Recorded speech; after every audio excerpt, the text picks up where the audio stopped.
오늘은 어린이 주일입니다. 하지만 소위 1년 내내 어린이 주일이 아닌 날이 없지요. 또한 다음 주일은 어버이 주일입니다. 1년 내내 또한 어버이 주일이 아닌 날이 없을 줄로 압니다. 그럼에도 우리는 오늘을 어버이 주일, 어린이 주일로 지키고 어버이 주일로 5월을 가정의 달로 지키는 가운데 있습니다. 여러분, 이유가 무엇입니까? 다시 한번 아이들을 생각하는 겁니다. 다시 한번 부모를 생각하는 겁니다. 다시 한번 믿음의 가정이라는 것이 무엇인가를 생각하는 시간들을 보내게 됩니다. 그것도 세상 사람들이 생각하는 기준이 아닌 하나님이 만드신 가정이 도대체 뭘까? 하나님이 허락하신 믿음의 자녀들이 도대체 무엇일까? 하나님이 허락하시는 믿음의 부모가 바로 무엇일까? 그것을 곰곰이 생각을 하는 시간들이죠. 요즘 들어 가정이 무너지고 어린아이들을 방치하고 죽이는 일들이 비일비재 일어나고 있습니다. 어린아이들만 그렇던가요? 어른들도 쳐다본다고 때리고 술 먹고 운전을 못하게 하는 노모를 차로 치워 죽이는 사건이 몇 주 전에도 일어났죠. 이런 범죄들을 우리는 천륜을 저버린 죄라 이렇게 이야기를 합니다. 사랑하는 성도 여러분, 왜 이런 일들이 일어날까? 우리 부모들은 먹고 살기 위해서 바빴습니다. 그리고 결혼하여 아이들을 낳았습니다. 그리고 살았습니다. 살기도 바쁜데 아이들에게 사람답게 사는 것이 무엇인지 교육한다는 것, 우리 부모들 세대는 정말 쉬운 일이 아니었습니다. 부모 교육, 남편 교육, 아내 교육 없이 남녀가 만나 결혼을 합니다. 아무런 준비 없이 부모가 되었습니다. 그리고 자식을 낳으면 자연히 나는 좋은 부모가 되겠지, 그렇게 생각을 했습니다. 그런데 성도 여러분, 정말 그렇던가요? 살기 바빠서 열심히 삶을 살아가다가 남녀가 사랑하여 만났습니다. 그리고 아이를 낳았습니다. 그런데 정말 좋은 부모가 되던가요? 여러분은 좋은 부모이시던가요? 아니면 나쁜 부모이시던가요? 아니면 그냥 그런 부모이시던가요? 그래서 오늘도 우리에게 필요한 날이 바로 무엇인가 하면 어린이 주일입니다. 다시 한번 부모 노릇을 생각하는 겁니다. 자녀 노릇을 생각하는 겁니다. 믿음의 가정이 무엇인가를 고민을 하는 것입니다. 그냥 아이들을 잘 가르치자, 부모 노릇 잘하자, 이게 아닙니다. 어떤 부모가 아이들을 잘 가르치고 싶지 않은 부모가 이 세상에 어디 있겠습니까? 어느 부모가 부모 노릇 잘하고 싶지 않은 부모가 어디 있겠습니까? 하지만 그게 잘 안 됩니다. 고민해야 되는 겁니다. 생각해야 되는 겁니다. 도대체 내가 좋은 부모가 되려면 어떻게 될까? 좋은 자녀가 되려면 어떻게 될까? 고민해야 되죠. 예수님의 산상수훈을 우리는 마태복음 5장, 6장, 7장이라고 이야기를 합니다. 산상수훈을 처음으로 예수님이 공생애를 시작하시면서 공식적으로 제자들에게 가르침을 주신 내용이 마태복음 5장, 6장, 7장입니다. 이 산상수훈을 통해서 나중에 제자들이 사람들을 가르치시고 전도할 수 있는 재료들이 여기서부터 출발을 합니다. 다시 말해 공식적인 예수님의 설교이고요. 공식적인 예수님의 설교의 시작이 무엇으로 시작하는가? 팔복이라는 것으로부터 시작을 합니다. 여러분, 집에 가셔서 한번 마태복음 5장을 한번 묵상을 해보실 수 있기를 바라요. 심령이 가난한 자는 복이 있다는 거예요. 애통하는 자는 복이 있다는 거예요. 온유한 자는 복이 있다고 이야기를 하고 있다는 거예요. 근데 성도 여러분, 심령이 가난한 자가 누구입니까? 애통한다는 것이 도대체 무엇일까? 온유하다는 것이 도대체 뭘까? 온유한 자는 복이 있다고 이야기하는데 온유한 것이 도대체 뭘까? 예를 들어 볼까요? 온유하다는 것이 여러분 무조건 참고 견디는 것을 온유하다, 이렇게 이해를 하고 계시던가요? 그렇다면 여러분, 민수기 12장 3절을 한번 찾아보세요.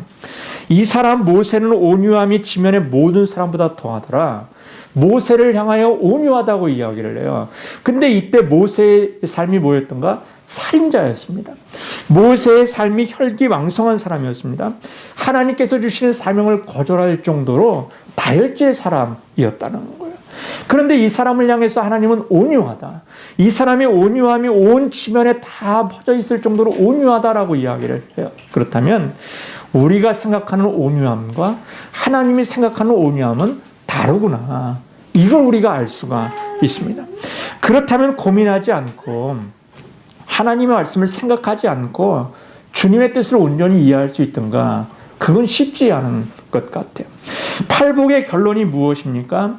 13절에 보니까 소금이 만일 그 맛을 잃으면 무엇으로 짜게 하리요? 후에는 아무 쓸데없는 다만 밖에 버려져 사람에게 밟힐 뿐이니라. 그렇습니다. 고민하는 자만이 말씀을 통해서 묵상하고 생각하는 자만이 진정한 소금이 될 수 있다는 거예요. 무늬만 소금인 사람들은 버려진다는 거죠. 묵상하지 않는 성도, 고민하지 않는 성도는 버려진다는 거예요. 그래서 많은 사람들에게 발핌을 당할 것이고 조롱을 당할 것이고 비웃음을 당하는 일들이 일어난다는 거죠. 지금 이 시대 가운데 예수 믿는 많은 믿음의 성도들 가운데 이런 일들이 일어나는 사람들이 있지요. 예수 믿어? 야, 예수 믿으면 다야? 예수 믿는 사람이 뭘 그래? 그리고 오히려 조롱받는 일들이 일어나는 거죠. 왜 그래요? 생각 없이 고민 없이 말씀을 묵상하고 예수를 믿기 때문에 그런 거야. 사랑하는 성도 여러분, 예수님은 마태복음 11장 25절에 그때 예수께서 대답하여 이르시되 천지의 주제이신 아버지여 이것을 지혜롭게 쓸기 있는 자들에게 숨기시고 어린아이들에게 나타내심을 감사하나이다. 그리고 마태복음 18장 3절에 보면 이르시되 진실로 너희에게 이르노니 너희가 돌이켜 어린 아이들과 같이 되지 아니하면 결단코 천국에 들어가지 못하리라. 마태복음 18장 5절에 보면 또 누구든지 내 이름으로 이런 어린아이 하나를 영접하면 곧 나를 영접함이라. 이렇게 이야기를 해요. 예수님은 지금 어린아이를 천국의 기준으로 삼으셨다는 거예요. 정확히 말하면 어린아이와 같은 삶을 천국에 들어갈 수 있다. 그렇게 이야기를 하고 있다는 거예요. 이유가 여러분 무엇입니까? 어린아이의 특징이 무엇입니까? 예수님의 표현에 의하면 어린아이와 같은 사람이라고 이야기를 해요. 어린아이들과 같이 되지 않으면 결단코 천국에 들어가지 않는다. 이렇게 이야기를 해요. 헬라어로 보면 어린아이라고 하는 이 뜻을 네오피스 또한 파이디온이라고 이야기를 해요. 네오피스는 유치하다에 가깝답니다. 파오디온은 천진난만한 깨끗한 거기에 가깝답니다. 나만 장군이 요단강가에서 7번 몸을 담글 때 어린아이가 살같이 되었다. 이것이 바로 파이디온이라는 뜻이에요. 이때 사용한 단어가 파이디온입니다. 하나님의 은혜가 임하면 우리 마음이 어린아이 살같이 깨끗하게 되어지고 순수하게 되어진다. 천진난만하게 되어진다. 이걸 이야기를 해요. 순수하게 되어진다는 거죠. 제 막내 아들이 어릴 때였을 것 같아요. 휴지 롤을 가지고 무엇인가를 열심히 만든 적이 있습니다. 한동안 아이가 집에서 보이지 않게 방에 들어가 보니까 뭔가를 손으로 찢고 풀로 붙이고 뭐 이상한 것을 만드는 것을 본 적이 있어요. 그 표정이 근데 얼마나 진지하든지요. 하지만 그것을 만드는 것을 보니까 도저히 이걸 뭘 만들었을까 이해가 되질 않아요. 근데 그 아이는 그것을 보면서 아빠 내가 자동차 만들었어요. 그리고 그 룰을 가지고 엉뚱한 아주 이상한 것을 가지고 자동차를 만들었다고 자랑을 하는 거예요. 그리고 휴지를 뭉쳐서 더 큰 휴지를 만드는 것. 저로서는 도무지 이해할 수 없는 장면들이었지만 한동안 그 휴지 롤을 가지고 만든 자동차라고 하는 그것을 가지고 다니면서 맨날이고 며칠이고 이거 내가 만든 거야. 자동차야. 잘 달리지. 멋있지. 그렇게 이야기를 하는 것을 본 적이 있어요. 소위 말하면 얼마나 유치하던지요. 사랑하는 성도 여러분, 어른들이 보기에는 유치하죠. 하지만 어린아이의 눈으로 보면 그것이 얼마나 귀하고 값진 것인가. 왜요? 내가 만들었기 때문에. 나의 정성이 들어갔고 나의 생각이 들어갔고 나의 진정한 헌신이 들어갔기 때문에. 그렇습니다. 예수님도 어린아이의 눈으로 보니까 메시아입니다. 우리의 구원자입니다. 하지만 순수하지 못한 눈으로 보면 예수님은 율법을 어긴 사람이고요. 자신의 기득권을 빼앗는 사람이고요. 사랑할 수 없는 사람들로 보이게 되어진다는 거예요. 이것저것 따지게 됩니다. 예수 믿어 구원받는 것과 자신의 삶이 오버랩되어지는 일들이 일어납니다. 겹칩니다. 그래서 신앙이 짬뽕이 되어집니다. 순수하게 기도하지 못합니다. 순수하게 예배하지 못합니다. 예배하면 이렇게 되겠지. 기도하면 이렇게 되겠지. 순수하지 못하게 신앙생활을 하는 모습들을 우리가 주변 가운데 얼마나 많이 보던가. 그러니 밖에 버려 사람들에게 짓밟히게 될 것이다. 이렇게 이야기를 하고 있는 거죠. 예수님은 말씀하세요. 누가복음 9장 23절에 또 무리에게 이르시되 아무든지 나를 따라오려거든 자기를 부인하고 날마다 제 십자가를 지고 나를 따를 것이니라. 주님의 제자가 된다는 것이 무엇입니까? 십자가를 진다는 것이 제자인 거죠. 그래야 주님의 제자가 될 수 있다는 거예요. 그런데 전제가 있어요. 바로 뭔가 자기를 부인하는 것이 먼저라는 거예요. 나를 부인하고 그리고 십자가를 지고 갈 때 참다운 믿음의 제자가 될 수 있다. 그렇게 이야기를 하는 거죠. 십자가를 지는 건 쉽지요. 교회에서 좀 이것을 봉사해 주세요. 이것을 섬겨 주세요. 쉽게 할 수 있습니다. 어렵지 않게 결단할 수 있습니다. 그런데 문제는 뭔가 십자가를 지는 건 어렵잖아요. 문제는 뭔가 나를 부인한다는 것이 쉽지가 않은 거죠. 사랑하는 성도 여러분, 성경은 말해요. 우리는 그가 만드신 바라. 헬라어로 이거를 포이에마라고 이야기를 하는데 여기서 파생된 단어가 포엠, 시라고 하는 단어입니다. 우리는 하나님의 시라는 거예요. 하나님의 작품이라는 거예요. 하나님의 순수한 작품이라는 거예요. 그렇다면 하나님의 작품인 우리가 감사한 삶을 살아가는 건 이건 당연한 것 아닙니까? 고생과 고난이 있더라도 지금의 것을 누림으로 말미암아 기뻐하는 건 당연한 것 아닙니까? 여러분, 고생이 나쁜 거야, 고난이 나쁜 거야 라고 이야기한다면 왜 요셉과 같이 노예로 팔려가는 일들이 일어나게 되어질 것이고 왜 다윗과 같이 어려움의 광야길에 고생을 하는 자의 삶을 보여주셨겠어요? 믿음의 눈으로 바라보니까, 하나님의 시각으로 순수의 눈으로 바라보니까 그 안에 하나님의 뜻이 담겨져 있는 거죠. 그러니 이건 고난이 아니고 기쁨이구나. 이건 어려움이 아니고 축복의 통로로 지금 하나님께서 사용하고 계시는구나. 이걸 눈으로 보게 되어지는 겁니다. 이것이 예가 될런지는 잘 모르겠지만 지금 설교하는 이 소강대상이 보험회사 같은 곳에서 사용되어지다가 폐기 처분되어진 겁니다. 예배는 드려야 되겠고 설교단은 있어야겠고 일단 급한 대로 갔다가 깨끗이 닦아 지금 사용을 하고 있습니다. 그럴듯하게 보이지만 십자가 하나 좀 더 있었으면 좋겠다라는 생각이 들었습니다. 그래서 제가 가진 십자가 중에 비슷한 색을 하나 골라서 목공본도로 십자가를 이 앞에 붙였습니다. 근데 제가 이 십자가를 잘 붙었나 안 붙었나 이렇게 한번 보다가 잘못 건드려서 좀 삐뚤하게 좀 약간 붙어 버렸어요. 그래서 어느 분에게 이야기를 했죠. 지금 십자가 약간 좀 삐뚤해졌습니다. 그랬더니 그분이 그러시더라고요. 목사님 걱정하지 마세요. 우리의 목을 좀 약간 비틀게 보면 제대로 보입니다. 이렇게 이야기를 하시더라고요. 사랑하는 기쁨의 성도 여러분, 그렇습니다. 우리의 시선이 아닌 주님이 바라보기를 원하는 시선으로 십자가를 바라보는 겁니다. 그러면 바로 보이는 역사가 일어나죠. 주님의 뜻이 보이는 역사가 일어나죠. 저는 강대상을 바라볼 때마다 은혜가 되어지는 것이 있어요. 그렇구나. 별 볼 일 없는 곳에다가 십자가 하나 붙였을 뿐인데 이게 왠지 거룩해 보이는 거예요. 하나님이 거룩히 임재하시는 강대상으로 보여지는 일들이 일어나더라는 거예요. 그러면서 제 자신을 보게 되는 거죠. 아, 나도 그렇구나. 세상 사람들이 보기에는 별 볼 일 없는 것 같고 하나님 보시기에는 죄 많은 인간인 것 같지만 예수라고 하는 이름표 하나 머리에 붙였을 뿐인데 십자가라고 하는 것을 이마에 한번 그려줬을 뿐인데 하나님 보시기에는 그것을 보고 야, 넌 너무 귀한 자녀구나. 축복의 자녀구나. 나의 사랑스러운 자녀여 내 아들 독생자 예수까지 내어주기까지 내가 널 사랑할 만한 존재가 되어줬구나. 그렇게 보신다는 거죠. 그것이 은혜요 축복이라는 사실을 여러분 기억을 해야 되죠. 오늘 본문에 보면 바로는 계속되어지는 재앙을 통해서 결단을 합니다. 그렇지 않겠습니까? 7번이나 죽을 고비를 넘겼고 많은 신하들이 왕이시여 우리나라가 이제 망했습니다. 아직도 그걸 못 보십니까? 라고 할 정도로 이 바로 왕에게 제발 이 백성들을 내보내라고 이야기를 합니다. 그래서 모세 아론이 불려갑니다. 이제 너희들이 원하는 대로 예배를 드리러 가라는 겁니다. 하지만 조건이 있어요. 양과 소를 가지고 가든 하지만 어린아이들은 데리고 가지 말라. 아이들은 데리고 가지 말라. 그렇게 이야기를 해요. 또한 어린아이와 함께 가면 여호와께서 너희와 함께 한가. 그러니 아이들은 데리고 가지 마. 본문 10절에 보면 바로가 그들에게 이르되 내가 너희와 너희 어린아이들을 보내면 여호와가 너희와 함께 함과 같으니라. 보라 그것이 너에게는 나쁜 것이니라. 이렇게 이야기를 해요. 이해가 되십니까? 다시 말해 아이들은 데리고 가지 말라는 거예요. 예배드리러 데리고 가지 말라고 이야기를 해요.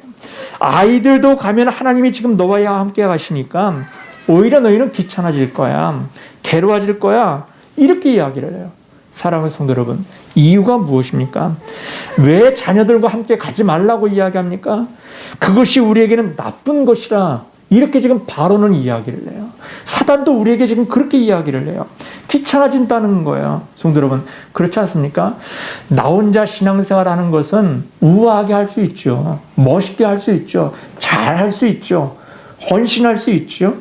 그런데 문제는 남편이 옆에 있습니다. 아내가 옆에 있습니다. 자녀들이 내 교회와 함께 섬기고 있습니다. 그러면 신앙생활이 쉽지가 않아요. 나 혼자 신앙생활 하는 것은 멋있게 할 수 있어요. 잘 잘할 수 있는 것 같이 보일 수 있어요. 그런데 문제는 우리 가족들과 함께 있으면 내 신앙이 좀 부자연스러워요. 어렵죠. 저도 나름대로 좀 괜찮게 신앙생활 한다고 생각을 했습니다. 저도 이제 3대째 기독교 집안이다 보니까 기독교 신앙생활을 제대로 한다고 생각을 했어요. 그런데 제가 꼼짝없는 말이 하나가 있어요. 무엇인가? 아이들이 목사님이 왜 그러세요? 그러면 제가 꼼짝없어요. 네, 목사님이 왜 그러세요? 그럼 제가 할 말이 없어요. 할 말이 없어요. 그 한마디면 자신이 없어집니다. 성경은 말합니다. 마태복음 10장 36절에 사람의 원수가 자기 집안 식구라 그렇게 이야기해요. 사단은 이것을 너무나 잘 알고 있죠. 아이들과 부모가 말씀으로 하나 되는 가정이 되면 하나님이 함께 하신다는 것을 너무 잘 알고 있어요. 사단도 이것을 알고 있어요. 그래서 바로는 지금 이 사단은 바로의 입을 통해서 아이들은 두고 가. 너희들은 신앙생활 해도 되지만 너희들은 신앙생활 예배드려도 되지만 아이들은 두고 가. 그렇게 이야기를 하는 거예요. 하나님의 말씀이 아이들에게 남편에게 아내에게 흐르지 못하도록 지금 하고 있는 거예요. 한마디로 신앙의 단절을 말하고 있는 거죠. 너희들은 신앙생활 해도 돼. 그런데 너희들 잘 될까? 일생을 그렇게 살았는데 잘 될까? 그런데 문제는 아이들한테는 그렇게 하지 마. 하나님의 말씀의 단절을 지금 가르치는 거예요. 그래서 부모와 자식 간의 세상적인 코드는 잘 맞을런지 모르겠어요. 하지만 신앙적인 코드는 전혀 일치하지 못하게 만드는 것이 사단의 전략입니다. 하나님이 어디 있느냐고 질문한 아이들에게 나를 봐라. 당당하게 이야기할 수 있는 부모가 누가 있겠어요? 나의 신앙을 본받아. 그럼 너희들 예수 잘 믿게 될 거야. 그렇게 이야기할 수 있는 부모가 누가 있겠어요? 사랑하는 성도 여러분, 아이들을 데리고 가야 되는 이유가 어디 있던가? 본문 2절에 보니까요. 내가 내게 애굽에서 행한 일들 곧 내가 그들 가운데서 행한 표징을 내 아들과 내 자손의 귀에 전하기 위함이라. 너희는 내가 여호와인 줄 알리라. 이렇게 이야기를 해요. 하나님이 행하신 일들을 자손에게 전하는 것이라고 이야기를 해요. 그것이 아브라함의 하나님, 이삭의 하나님, 야곱의 하나님, 결국에 요셉의 하나님으로 드러나는 역사가 일어납니다. 기쁨의 교회 성도 여러분, 우리는 우리의 신앙을 자녀들에게 전하는 것이 절대 아닙니다. 오해하지 마세요. 하나님의 신앙을 예수를 통하여 구원받는 구원의 역사를 전하는 것, 가르치는 것, 이것이 바로 우리의 몫이라는 거예요. 제가 예전에 설교를 준비하면서 이런 생각이 문득 들었어요. 너는 그렇게 못하면서 어떻게 남들에게는 그렇게 하라고 이야기할 수 있는가? 그러고도 네가 인간인가? 인간이 이렇게 하면 할 수 있겠나? 일주일 내내 마음속에 이런 마음이 들었습니다. 너가 이런 말을 하지만 정작 너도 못하잖아. 그런데 너가 목회자로서 이 일을 감당해? 이건 말이 안 돼. 너도 못하는 일을 남에게 이야기한다는 건 쉽지 않아. 하나님께 간절히 기도했습니다. 저 같은 죄인이 감히 주님의 말씀을 전하는 건 이게 가능하겠습니까? 나도 안 되는데. 기도하라고 이야기하는 나도 기도를 못하고 있는데 성도들에게 기도하라는 거 가능하겠습니까? 어찌 보면 이 목사직을 좀 거두어 가십시오 라고 기도했던 적도 있어요. 3일간 금식하며 기도하는 중에 하나님이 제 마음속에 이런 음성을 들려주셔요. 그렇다. 너는 죄인이지. 감히 설교한다는 것 가당치도 않은 것이지. 그런데 문제는 뭔가? 너는 스피커라는 거예요. 스피커라는 거예요. 그저 하나님의 소리라고 이야기를 하는 거예요. 예수님께서 침례 요한을 향해 무엇이라고 이야기하는가? 제자들이 저 사람이 누굽니까? 엘리야입니까? 선지자 누구입니까? 예수님께서 이야기합니다. 저는 광야의 소리야. 소리라고 이야기를 해요. 그저 나의 소리를 전달하는 소리야. 스피커야. 라고 이야기를 하는 거죠. 그렇습니다. 하나님의 말씀을 전하는 소리라는 것입니다. 너의 말이 아닌 하나님의 말씀을 전하는 소리야. 조금 전에 말씀드렸지만 보잘것없는 단성에 십자가 하나 붙였다고 거룩해 보이는 것 아닙니까? 저도 마찬가지죠. 세상 말을 하면 여러분들이 저의 소리를 듣겠습니까? 돈 버는 방법을 말하면 여러분이 저의 말을 듣겠습니까? 오직 하나님 말씀을 전하는 소리이기에 여러분이 기도하는 마음으로 간절한 마음으로 아멘 하시면서 주의 말씀을 듣는 거죠. 그렇습니다. 저는 소리입니다. 하나님이 나의 몸을 울려서 여러분에게 전하는 소리이죠. 그렇다면 여러분도 마찬가지예요. 저와 여러분은 거룩해질 수도 없고 의로운 삶을 완전히 살아갈 수도 없는 연약한 존재들입니다. 그러기에 오늘도 우리는 주의 말씀을 의지해야 될 이유가 바로 여기 있는 거예요. 주님의 은혜를 사모해야 될 이유가 바로 여기 있는 거예요. 주님의 은혜가 아니면 의인으로 살아갈 수 없기 때문에 오늘도 주님을 의지해야 될 이유가 바로 여기 있는 거예요. 여러분, 여기에 양쪽에도 스피커가 있지만 이 스피커가 지금 딴소리를 내고 있던가요? 아니죠. 저와 연결되어져 있는 이 마이크를 통해서 있는 그대로의 소리를 지금 전달하고 있는 거예요. 오늘도 우리가 말씀을 묵상한다는 것은, 주의 말씀에 거한다는 것은 지금 하나님께 붙어 있음으로 말미암아 하나님의 소리를 지금 온전히 전달하는 스피커의 역할을 하겠다는 거거든요. 그렇다면 우리 자녀들에게 나를 보라, 이렇게 이야기하는 것이 아닙니다. 나의 신앙을 본받으라고 이야기할 사람이 누가 있겠습니까? 저와 여러분은 자녀들에게 하나님이 하신 일을 전하는 겁니다. 본문 2절에 보니까 자녀들을 믿게 하라, 그렇게 말하지 않습니다. 전하면 너희는 내가 여호와인 줄 알리라, 이렇게 이야기해요. 하나님의 말씀을 전하는 겁니다. 그런데 여기에는 그 아이들이 듣든지 듣지 않든지 전하라는 거예요. 끊임없이 그 아이들에게 주의 말씀을 전하라, 가르치라. 그 이유는 하나님이 역사하실 것이기 때문에. 어느 성경 번역을 봐도 하나님이 하신 일을 전하라는 것, 이게 그 핵심 주제입니다. 그러면 너희는 내가 여호와인 줄 알리라. 누가 여호와를 한다는 거예요? 전하는 너희라고 이야기를 해요. 그 말을 전하는 사람이 누굽니까? 부모죠. 부모가 하나님 말씀을 전해요. 그럼 믿게 되는 것은 더더욱 누구인가? 부모가 믿게 되는 거예요. 그 부모가 믿는 그 믿음을 통해서, 전하는 그 말씀을 통해서 하나님이 아이들에게 역사하실 거거든요. 그 아이들을 추장하실 거거든요. 사랑하는 성도 여러분, 사도행전에 바울이 빌립보 감옥에 갇혔습니다. 억울하죠. 괴롭죠. 복음을 전하다 감옥에 갑니다. 주일하다 어려움을 당합니다. 나름대로 항변할 일도 있었겠죠. 하지만 감옥에서 기도하고 찬송합니다. 옥토가 흔들립니다. 발에 채해졌던 착고가 풀립니다. 옥문이 열립니다. 졸고 있던 간수가 옥토가 열리고 옥문이 열린 것을 보면서 자살하려고 합니다. 왜요? 죄수들이 도망갔구나. 이제 죽었구나. 왕의 손에 죽든 여기서 자살하든 결국에 죽어야지. 죽으려고 합니다. 그때 사도 바울이 말립니다. 아니다. 우리 여전히 감옥에 있다. 그러면서 이야기를 해요. 주 예수를 믿으라. 그러면 너와 내 집이 구원을 얻는다. 이렇게 이야기를 해요. 이해가 되십니까? 예수 믿는 건 누구예요? 나예요. 근데 구원받는 건 누구예요? 온 가족이 구원받는다라고 이야기를 해요. 구원받은 한 사람이 말씀을 하는 한 성도가 하나님이 행하신 일을 계속 가족에게 이야기하는 겁니다. 그러면서 내 믿음은 점점 커지는 겁니다. 그런데 그의 말씀을 듣는, 주의 말씀을 듣는, 하나님의 말씀을 듣는 그 사람들은 하나님이 이제 역사하실 이유가 있는 거예요. 말씀을 통해서 그 사람들에게 듣는 귀를 통해서 역사하실 일이 생기는 겁니다. 그러면서 구원의 문을 열어주시는 거예요. 하나님이 다시 오실 일들을 말하는 겁니다. 전하는 겁니다. 내가 하나님으로 변화된 것도 중요하죠. 하지만 하나님의 인류의 구원을 위하여 하신 일, 앞으로 우리를 어떻게 구원하실까?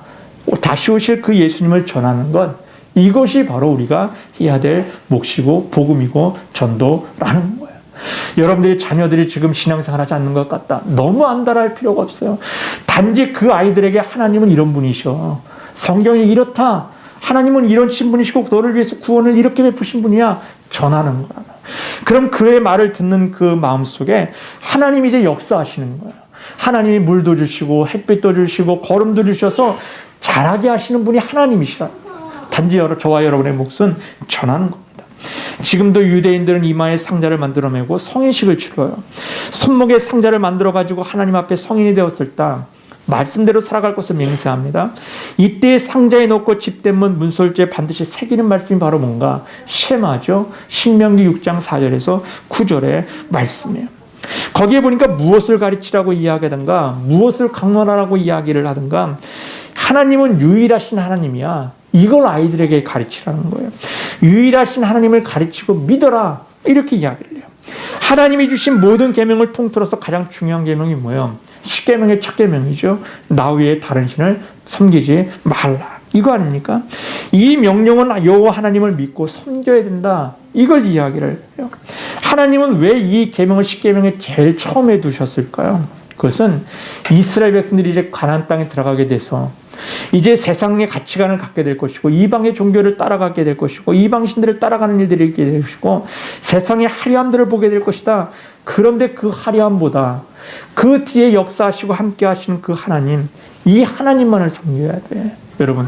여러분이 어떻든가요? 우리의 자녀들이, 제가 학생부를, 청년부를 오래 맡다 보니까 우리의 자녀들이 고등학교 때까지는 그나마 열심히 다닙니다. 왜? 부모들이 무서우니까. 그런데 대학을 들어가게 되면 멀리 있는 곳으로 떠나게 되죠. 그럼 대부분의 아이들은 대학에 들어가면 신앙생활을 잘하지 않습니다. 특별히 목회자의 자녀들도 그렇습니다. 신앙생활을 잘하지 않습니다. 왜 그렇든가?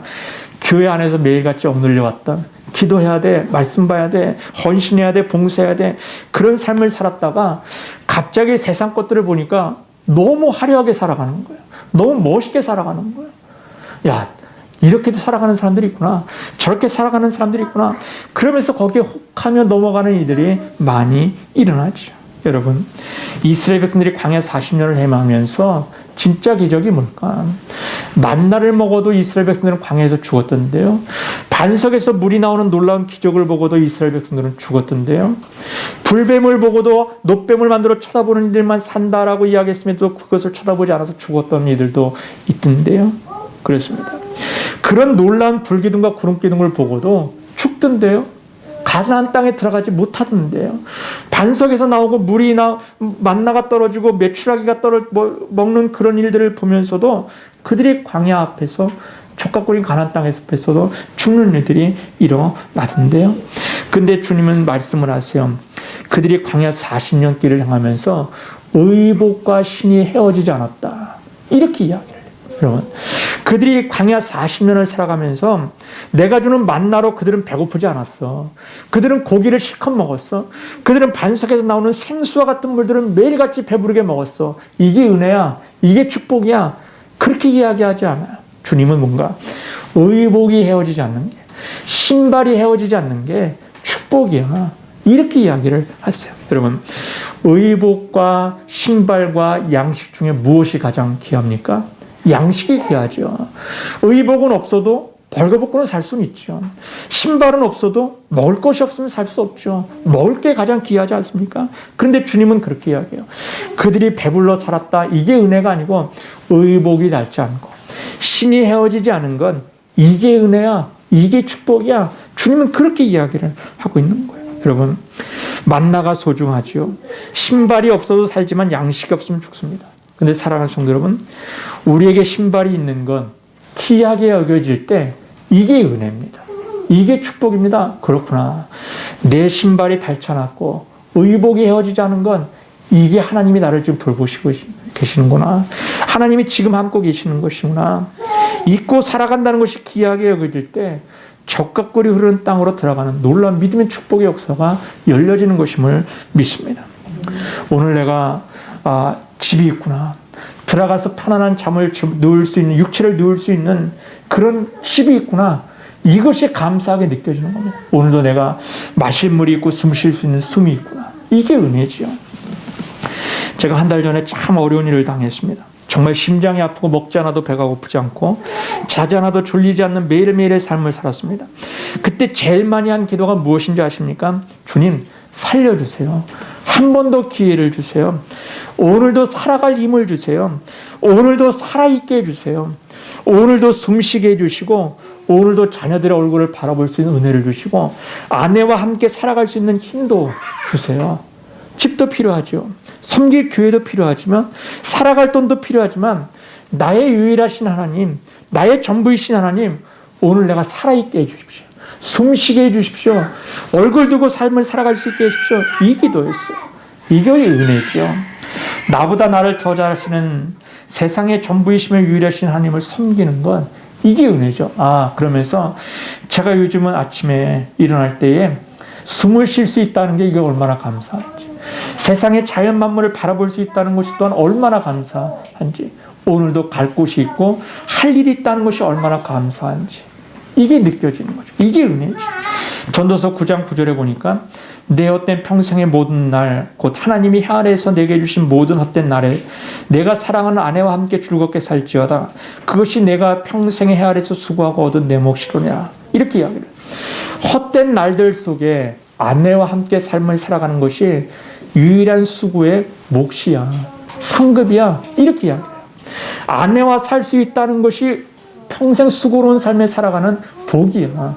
은혜야. 축복이야. 이렇게 이야기하죠. 우리는 너무 무시하고 싶은 그 일상의 삶의 복이 그게 은혜였다는 거야. 그게 축복이었다는 거야. 수고해서 대단한 삶을 살아갈 것 같지만 결국에는 사랑하는 사람과 한평생 삶을 살아갈 수 있다는 건 이게 행복이야. 이게 은혜야. 이렇게 이야기를 해요. 돈이 있으면 좀 더 편하지만 행복을 나눌 수 있는 가족, 아내, 자녀들이 있다는 건 이게 행복이지요. 은혜라는 거예요. 사랑하는 성도 여러분, 유일하신 하나님을 기억하시기 바라요. 그분은 저와 여러분을 만드시고 오늘도 이끌고 가심을 여러분 기억을 해야 되죠. 마지막으로 시마의 가장 큰 특징이 무엇인가? 5절에 보니까 너는 마음을 다하고 뜻을 다하고 힘을 다하여 내 하나님 여호와를 사랑하라. 오늘 내가 내게 명하는 이 마음의 색이라. 이렇게 이야기해요. 지금 말씀을 가르치라고 이야기하지만 그 말씀을 새겨야 될 사람이 누군가? 나라고 이야기를 해요. 내 자녀들에게, 우리의 자녀들에게 말씀을 가르쳐야 되지만 그 말씀을 먼저 새겨야 될 사람이 누군가? 부모라는 거예요. 하나님을 사랑하라고 가르쳐야 되지만 그 하나님의 사랑을 먼저 가슴에 새겨야 될 사람이 누군가? 부모라는 거예요. 하나님을 사랑하는 부모의 입술을 통해서 전달이 돼야 되고 하나님의 말씀을 새겨진 그 부모의 입술을 통해서 전달이 되어지는 것이 은혜라는 거예요. 그러니까 결국에 누구를 위한 말씀인가? 자녀들은요, 하나님이 책임져 주실 거예요. 그러면 지금 내 영혼은 누가 책임지실 것인가? 그걸 고민하라는 거예요. 그러니 내가 믿기 위해서, 내가 예수 잘 믿기 위해서, 내가 신앙생활 잘하기 위해서 오늘도 가슴에 새겨야 될 사람이 나라는 거예요. 그러니 자녀들에게 가르치기 위해서 먼저 나의 마음에 새기라는 거예요. 나의 마음속에 하나님의 사랑을 먼저 담으라는 거예요. 그래야 우리 아이들에게 가르치고 전하고 사랑하라고 이야기하는 거예요. 궁극적으로 누구를 위한 것인가? 부모를 위한 것이라고 이야기를 해요. 그렇다면 여러분, 자녀들이 천국은 아내 치맛자락 붙잡고 가는 것이 아닙니다. 결국에 나 혼자 걸어가는 것이 천국입니다. 동무도 없습니다. 함께 걸어갈 사람도 없습니다. 좁으면 좁은 길이라고 이야기합니다. 홀로 가는 길입니다. 그러면 여러분, 그렇다면 여러분, 자녀들이 안타깝지만, 가족들이 안타깝지만 홀로 가는 것이 천국입니다. 그러니 여러분, 신앙생활 잘해야 되죠. 내가 예수 잘 믿어야 되죠. 사랑하는 성도 여러분, 예수 잘 믿으시길 주의 이름으로 축원합니다. 저와 여러분이 예수 잘 믿고 살 때 우리를 통해 가족 구원의 역사가 이루어져 가는 겁니다. 자녀를 위해 쉬지 않는 기도를 하십시오. 남편을 위하여, 아내를 위하여 쉬지 않는 기도를 하십시오. 그런데 여러분, 나를 위하여, 그들을 위해서 기도하는 것보다 2배, 3배 나를 위하여 기도하십시오. 여러분 자신을 위하여 기도하십시오. 천국 문턱에서 내가 무너지지 않게 해달라고. 여러분의 기도가 느려지게 되어지면 우리의 가정은 강야로 가게 될지도 모르겠습니다. 그러니 만나를 먹고도 죽게 될 것이고 천국 문턱에서 무너지게 될 것입니다. 그러니 주 예수를 잘 믿는 저와 여러분이 되실 수 있기를 주님의 이름으로 축원합니다. 저는 이제 말씀을 정리하려고 해요. 오늘은 어린이 주일이며 가정의 달이 시작이 되어지는 날입니다. 그렇다면 우리의 가정을, 우리의 신앙을 한번 점검해 볼 필요가 있어요. 어린아이와 같은 신앙, 어린아이 신앙이 아니라 어린아이와 같은 신앙을 회복해야 천국으로 상급을 받는 저와 여러분이 되시기를 주님의 이름으로 축원합니다.